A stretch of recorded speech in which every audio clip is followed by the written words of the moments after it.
মধ্যপ্রাচ্যে আবারও যুদ্ধের গন্ধ।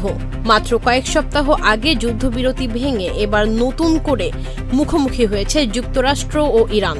আর এই উত্তেজনার মাঝেই বিস্ফোরক ঘোষণা দিয়েছে মার্কিন প্রেসিডেন্ট ডোনাল্ড ট্রাম্প। তিনি বলেন, যুক্তরাষ্ট্র ও ইরানের মধ্যকার যুদ্ধবিরতি এখন শেষ। তুরস্কের রাজধানী আঙ্কারায় অনুষ্ঠিত ন্যাটো শীর্ষ সম্মেলনে বক্তব্য দিতে গিয়ে ইরানকে উদ্দেশ্য করে ট্রাম্প বলেন, আমি তাদের সঙ্গে আর কোনো লেনদেন করতে চাই না। তারা জঘন্য মানুষ, অসুস্থ মানুষ। তাদের নেতৃত্বও অসুস্থ মানুষের হাতে। তারা নৃশংস এবং সহিংস প্রকৃতির। শুধু তাই নয়, ট্রাম্প আরও দাবি করেন, ইরানের হাতে যদি পারমাণবিক অস্ত্র থাকত তাহলে তারা সেটি ব্যবহার করত। কিন্তু হঠাৎ ট্রাম্পের কেন এই অবস্থান? কারণ গত মঙ্গলবার রাতে এবং বুধবার ভোরে যুক্তরাষ্ট্র ও ইরানের মধ্যে নতুন করে পাল্টাপাল্টি হামলা শুরু হয়। মার্কিন সেন্ট্রাল কমান্ড জানায়, তারা ইরানের ৮০টির বেশি সামরিক লক্ষ্যবস্তুতে হামলা চালিয়েছে, যার মধ্যে ছিল ক্ষেপণাস্ত্র স্থাপনা, রাডার ব্যবস্থা, কমান্ড সেন্টার এবং আইআরজিসির ৬০টিরও বেশি নৌযান।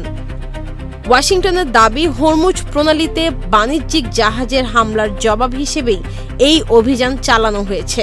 কয়েকটি আন্তর্জাতিক তেলবাহী জাহাজে হামলার পর পরিস্থিতির দ্রুত অবনতি ঘটে।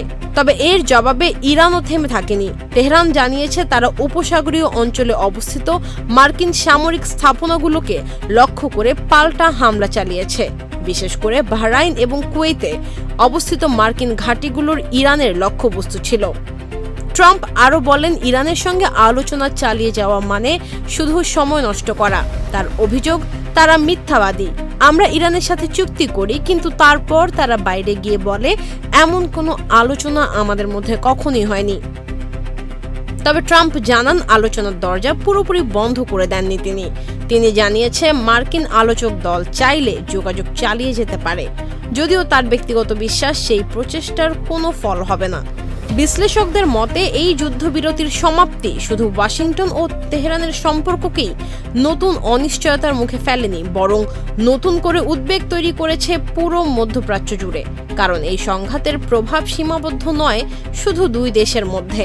এর সঙ্গে জড়িয়ে আছে বিশ্ব জ্বালানি সরবরাহ, হরমুজ প্রণালীর নিরাপত্তা, আন্তর্জাতিক বাণিজ্য পথ এবং উপসাগরীয় অঞ্চলে সামগ্রিক স্থিতিশীলতা।